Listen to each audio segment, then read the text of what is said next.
예, 불과 몇 년 전에 90년대생이 온다라는 책이 화제가 됐었는데 이젠 2000년생이 오는 시대가 됐습니다. 본격적인 저출생 시대의 이 첫 번째 세대이자 태어날 때부터 디지털 환경에 노출된 2000년생들이 하나둘 사회에 진출하고 있습니다.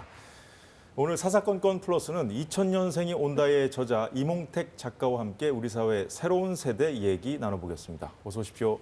안녕하세요. 반갑습니다. 이몽택입니다. 예. 자, 전작 90년생이 온다 출간하신 지 한 5, 6년 정도 됐죠? 맞습니다. 근데 벌써 2000년생이 오고 있는 겁니까? 네, 맞습니다. 2000년생이 작년부터 해서 본격적으로 입사하기 시작했고요. 예. 사실 책 나온 지는 6년이 됐는데 책을 쓴 지는 10년 차입니다. 10년 전에 90년생이 회사에 입사했으면 지금 이들이 4년제를 졸업하고 입사하기 시작했습니다. 자, 그럼 사실 90년대생도 이제 초반에 태어난 분들 이제 30대가 넘었잖아요, 그죠? 2000년대생하고는 어떤 차이가 있습니까? 90년대생, 2000년대생. 먼저 말씀드리고 싶은 점은 90하고 20이라는 2000년이라는 숫자라기보다는 예. 90년대생은 2010년대, 지금으로부터 10년 전에 신입사원이라고 보시면 됩니다. 2000년생은 2020년대인 지금 신입사원, 10년 차이로 신입사원들이 어떻게 바뀌었는지를 보는 게 가장 그렇군요. 중요하다고 봅니다. 예. 핵심은 이제 2010년대까지 있었던 그 단어들이 있었어요. 4.5정, 예. 뭐 38선, 예. 이태백 되게 오랜만에 들으셨을 텐데요. 요즘에 이런 얘기를 안 쓰는 이유가 있습니다. 뭡니까? 특정 세대는 그 시대에 가장 두려워하는 것을 그 유행어로 나타나는 경향이 있는데요. 2020년대, 2000년대생 같은 경우는 지금 회사를 들어올 때 예.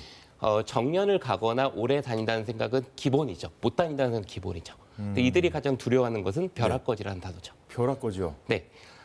정말 0.01% 남은 가장 돈을 많이 주는 일부 기업이나 직무 빼고는 이들이 이 직무를 계속 직장을 유지하면서 예. 부자가 될 수 있다는 생각이 아예 없다고 보시면 됩니다. 그래서 핵심은 부자에 대한 욕심 자체가 없다는 거죠? 아닙니다.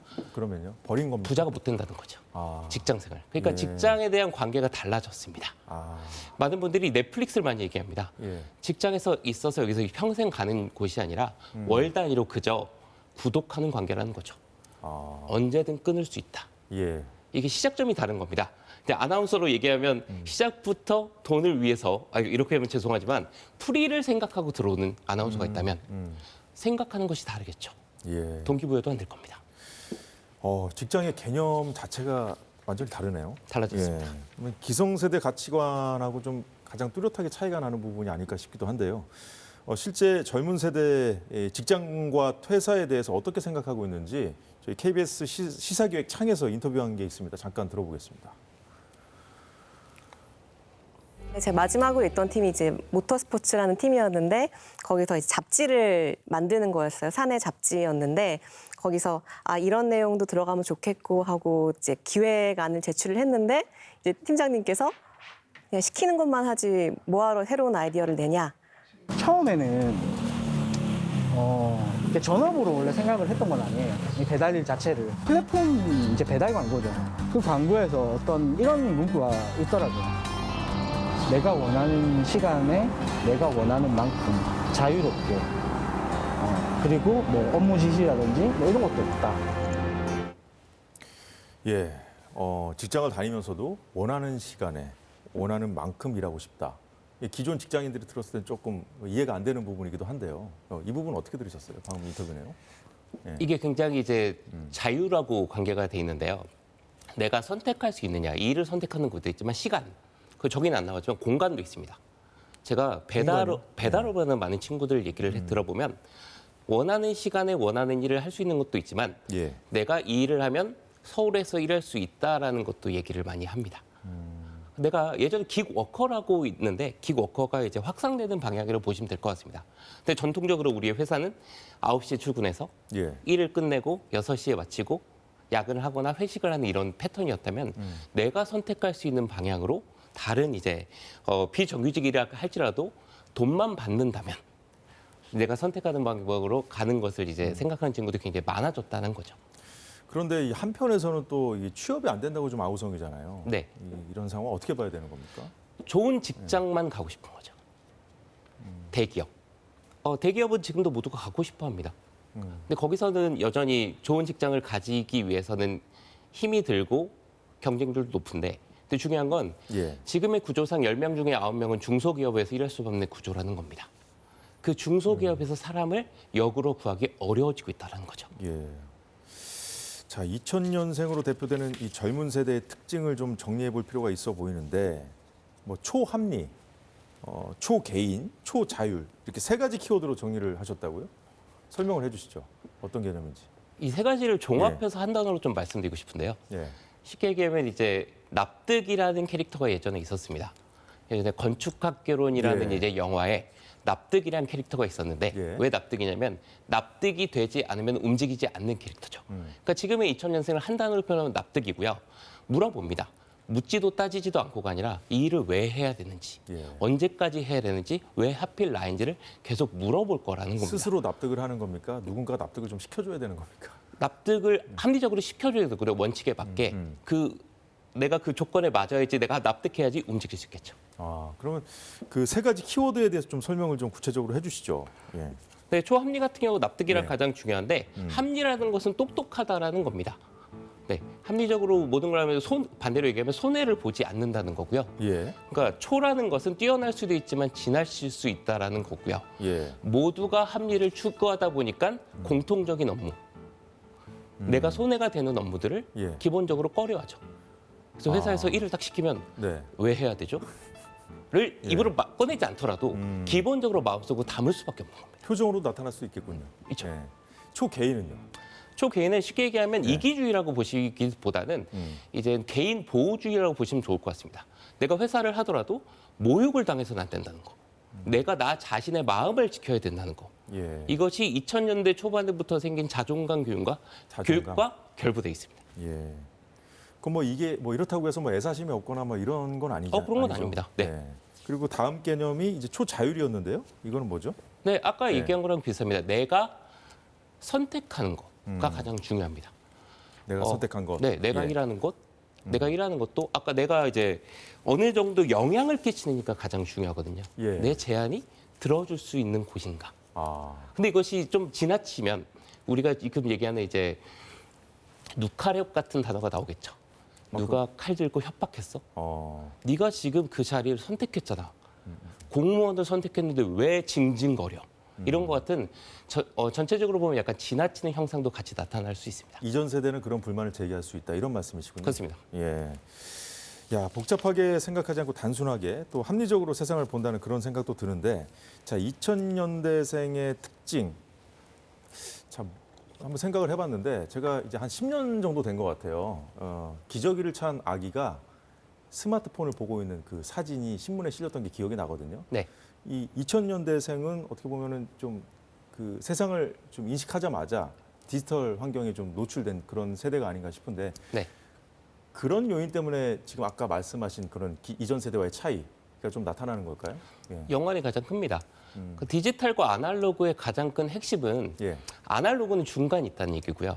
디지털은 0과 1, 중간이 없는 예스냐 노만이 있다는 얘기죠. 그러니까 이들의 가치체계와 그런 모든 것들이 예. 디지털적으로 나타나 있습니다. 그러다 보니까 이게 규칙이 맞냐고 물어보는 거죠. 일을 내가 해도 되는 건지. 그러다 보니까 합리만 따지게 되다 보니까 예. 기존과 다른 점이 보일 수 있게 되고, 이것이 회사로 보면 갈등으로 나타난다고 생각합니다. 아, 그렇군요.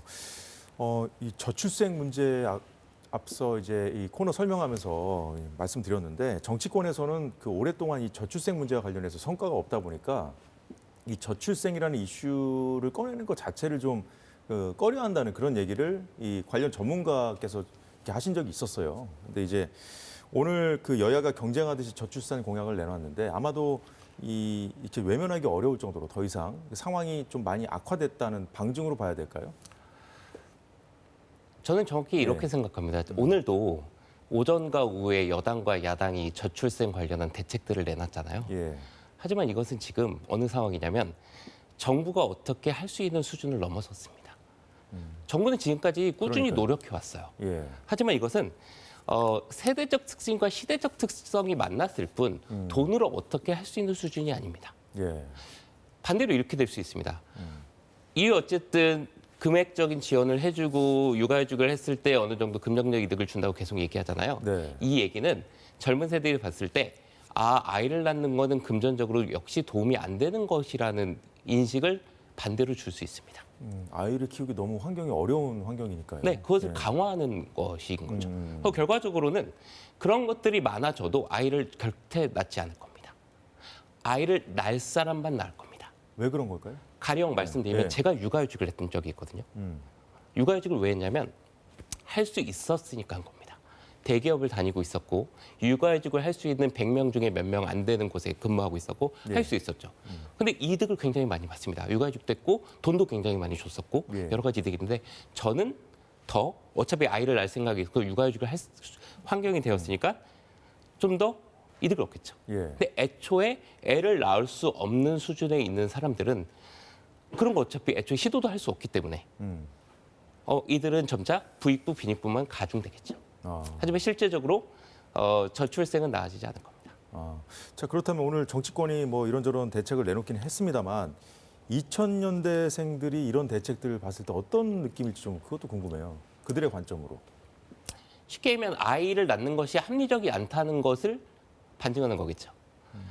그 아까 초자율, 초합리, 초개인을 말씀드렸잖아요. 예. 그 세 개가 혼합돼 있습니다.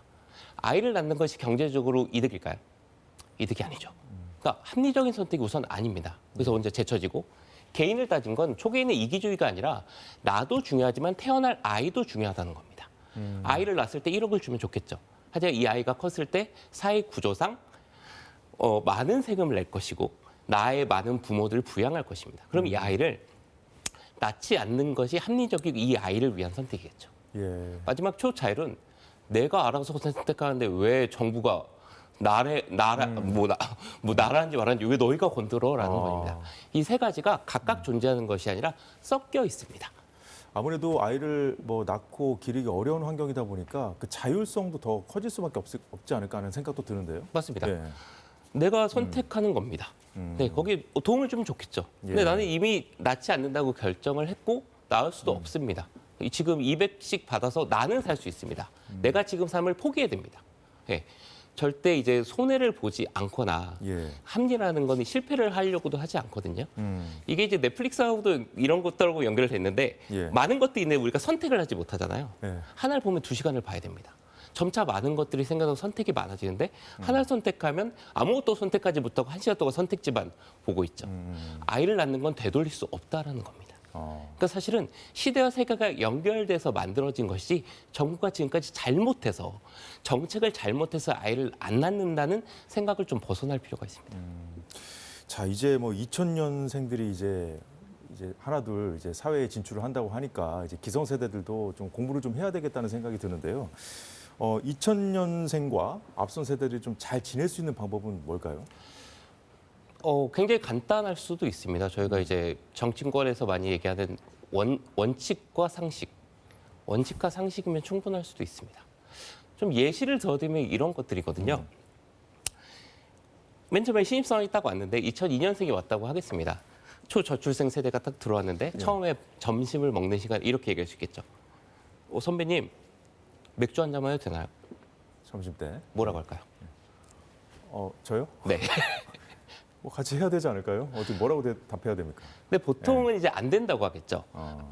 오후에도 근무를 할 거고 직무마다 다르겠죠. 보통 회사는 오후에도 일을 할 거고 술은 당연히 안 된다. 끝나고는 모르겠지만 안 돼라고 합니다.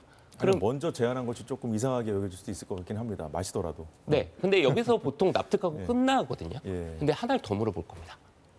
무알콜 맥주는요? 그러니까 이런 것들이 지금 근데 상황을 보셔야 됩니다. 개인이 되바라지고 개념이 없고 이런 거라기보다는 예. 지금 상황이 되게 디테일하게 보는 거거든요. 무알콜 맥주가 예전에는 주의 없었지만 지금은 편의점을 가도 진짜 노알콜 맥주도 구할 수 있습니다.